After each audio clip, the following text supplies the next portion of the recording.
पांडु की कथा।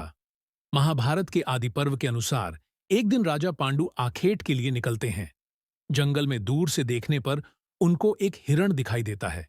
वे उसे एक तीर से मार देते हैं। वह हिरण एक आरशी निकलते हैं तो अपनी पत्नी के साथ मैथुनरत थे। वे आरशी मरते वक्त पांडु को शाप देते हैं कि तुम भी मेरी तरह मरोगे जब तुम मैथुनरत रहोगे। इस शाप के भय से पांडु अपना राज्य अपने भाई धृतराष्ट्र को सौंपकर अपनी पत्नियों कुंती और माद्री के साथ जंगल चले जाते हैं। जंगल में वे सन्यासियों का जीवन जीने लगते हैं, लेकिन पांडु इस बात से दुखी रहते हैं कि उनकी कोई संतान नहीं है और वे कुंती को समझाने का प्रयत्न करते हैं कि उसे किसी आर्षि के साथ समागम करके संतान उत्पन्न करनी चाहिए। कुंती परपुरुष के साथ नहीं सोना चाहती, तो पांडु उसे यह कथा सुनाते हैं।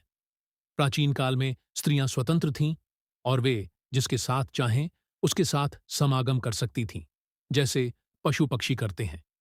केवल ऋतुकाल में पत्नी केवल पति के साथ समागम कर सकती है, अन्यथा वह स्वतंत्र है।